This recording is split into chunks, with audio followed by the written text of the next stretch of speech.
इस वक्त की बड़ी खबर का रुख करेंगे। बाबा केदार के कपाट खुल चुके हैं। लगातार वहां भक्तों की भारी भीड़ देखी जा रही है और हजारों की संख्या में यहां पर श्रद्धालु मौजूद हैं। खुद मुख्यमंत्री धामी कपाट खुलने के वक्त मौजूद थे। याद करिए, जब गंगोत्री के कपाट खुले थे तब भी सीएम धामी वहां मौजूद थे।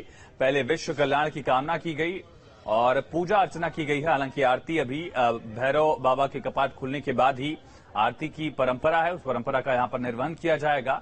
और जो लिंगायत समुदाय से आने वाले रावल हैं, उनकी मौजूदगी में कपाट खोले गए। तस्वीरें एक्सक्लूसिव हैं, आप देख सकते हैं न्यूज स्टेट के कैमरे पर किस तरह से यहां पर बाबा के कपाट 6 महीने के लंबे इंतजार के बाद खोले गए हैं। और इंतजार और भी ज्यादा बेसब्र इस वजह से था क्योंकि 2 साल कोविड की वजह से यात्रा पर पूरा प्रभाव देखा गया।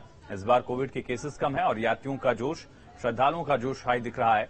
ये तस्वीरें देखिए जहां पर बेहद कम तापमान है। हमारे संवाददाता सुरेंद्र लगातार वहां से बने हुए हैं और जानकारी ये भी है कि वहां पर बारिश भी हो सकती है। मौसम का मिजाज भी कपाट खुलते ही बदला दिखा गया है। हालांकि 3 दिन से इस तरह से वहां पर बादल लगातार छाए हुए हैं। 6 महीने से बाबा अपने शीतकालीन स्थल ऊखी मठ में ओंकारेश्वर मंदिर में विराजमान थे। फिर वहां से डोली के जरिए अलग अलग पड़ाव से होते हुए चल विग्रह डोली जो है वो यहां पहुंची। गौरीकुंड से कल यहां पर डोली पहुंची और उसके बाद से ही ये तस्वीरें आप देख सकते हैं किस तरह से शिव भक्त झूम रहे हैं। तिरंगा भी यहां पर दिख रहा है। 20,000 की संख्या यहां पर 20,000 से भी ज्यादा संख्या श्रद्धालुओं की दिख रही है। और कपाट खुलने की एक्सक्लूसिव तस्वीरें आप देखिए, पूरे विधि विधान के साथ महादेव के उद्घोष के साथ कपाट खोले गए। और तीसरी तस्वीर जहां पर सीएम धामी ने दर्शन किए, उनके परिवार के लोग मौजूद थे, पोस्टी जो हैं वो मौजूद थे और उसके साथ ही प्रबंध समिति से जुड़े, बद्री केदार समिति से जुड़े तमाम पदाधिकारी मौजूद रहे। एसएसपी डीएम वक्त पर यहां पर निरीक्षण करने के लिए, तैयारियों की जानकारी लेने के लिए पहुंच रहे थे। और धर्मस्व विभाग के बड़े अधिकारी, प्रशासनिक अधिकारी, तमाम अधिकारी यहां पर मौजूद थे और कपाट खोले गए हैं। एक अहम जानकारी हमारे संवाददाता सुरेंद्र ने यह भी दी कि ये जो आप द्वार देख रहे हैं, ये विशेष मेहमानों के लिए ये द्वार खोला जाता है। आम श्रद्धालुओं के लिए उत्तरी जो द्वार है वो खुलता है और इसी द्वार के रास्ते रावल यहां पर पहुंचे। रावल भीमशंकर लिंग की तरफ से परंपरा जो है, जो आदि गुरु शंकराचार्य ने रीति रिवाज स्थापित किए हैं, जो परंपराएं बनाई हैं, उसके मुताबिक यहां पर कपाट खोले गए और मुख्यमंत्री ने दर्शन पूजन किया। पहली पूजा जो है वो विश्व कल्याण की गई है। विश्व कल्याण की पूजा के बाद प्रधानमंत्री के नाम पर मुख्यमंत्री धामी ने पूजा की, क्योंकि प्रधानमंत्री नरेंद्र मोदी एक शिव भक्त भी हैं। और ये तस्वीरें आप देख सकते हैं।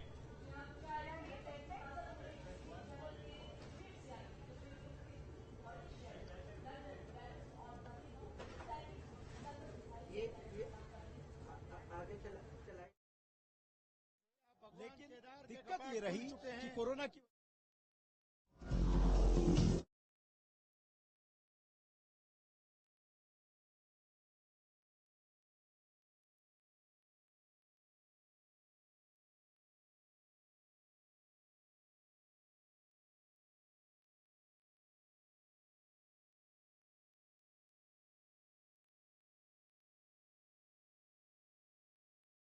हुजूम यहां पर दिख रहा है और देखिए कितनी अद्भुत एक भारतीय संस्कृति की जो तस्वीर झलकती है। वहां पर तिरंगा भी है, भगवा ध्वज पताका भी है, डमरू का उद्घोष भी है और साथ साथ भारतीय सेना के मराठा रेजिमेंट के 11वीं बटालियन का बैंड भी यहां पर मौजूद है। बैंड के तमाम सदस्यों की प्रस्तुति के साथ भगवान केदार के कपाट खोले गए। और दूसरी तस्वीर अपने आप में, हम 6 महीने बाद केदार कपाट खोले गए, जो वहां पर तमाम पदाधिकारियों की मौजूदगी में सील लगी होती है वो तोड़ा जाता है, फिर द्वार खुलते हैं और फिर मुख्य रावल जो हैं वो मंदिर में प्रवेश करते हैं।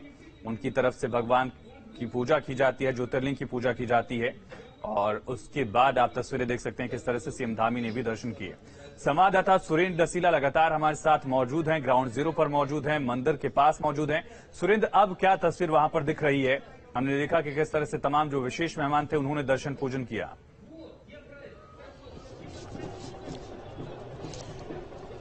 देखिए, बिल्कुल तस्वीर में कोई बदलाव नहीं है। वो जोश, वो जुनून, वो विश्वास आप शिव भक्तों का देख सकते हैं। अभी भी देखिए, तमाम शिव भक्त आपको नृत्य करते हुए नजर आ रहे हैं। ये मंदिर का परिसर है जो कपाट खोला गया, उसके बाद ये तमाम तस्वीरें आप देख रहे हैं।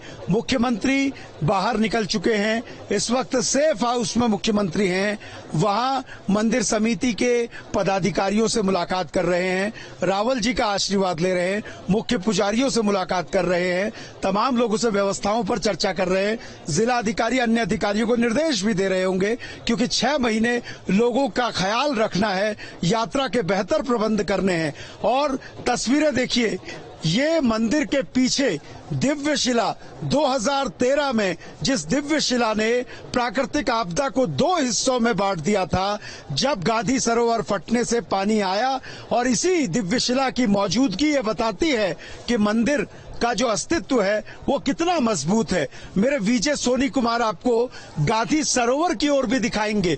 देखिए, केदार धाम में ये पीछे की ओर आप देख रहे हैं, मेरू सुमेरु पर्वत आज नजर नहीं आ रहे हैं, क्योंकि बादल बहुत है, कोहरा बहुत है, लेकिन यहीं से प्राकृतिक आपदा 2013 में आई थी और उससे बड़ा नुकसान हुआ था, जिसके बाद अब सेफ्टी वॉल कई लेयर की लगाई गई है जिससे दिक्कत ना हो।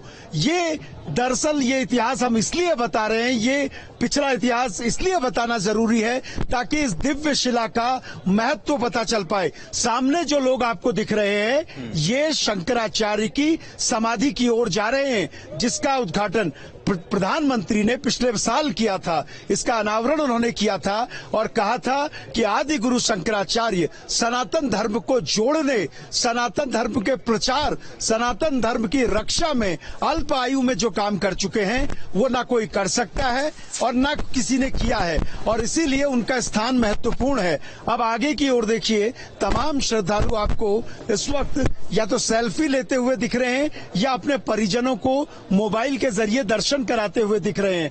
और सामने की पहाड़ियां देखिए, बर्फबारी से ढकी हुई हैं, तो आप समझ सकते हैं ठंड कितनी है। मैं सुबह 3:30 बजे मंदिर में पहुंचा था, उस वक्त करीब -5 डिग्री टेम्परेचर था, लेकिन मैं हैरान था।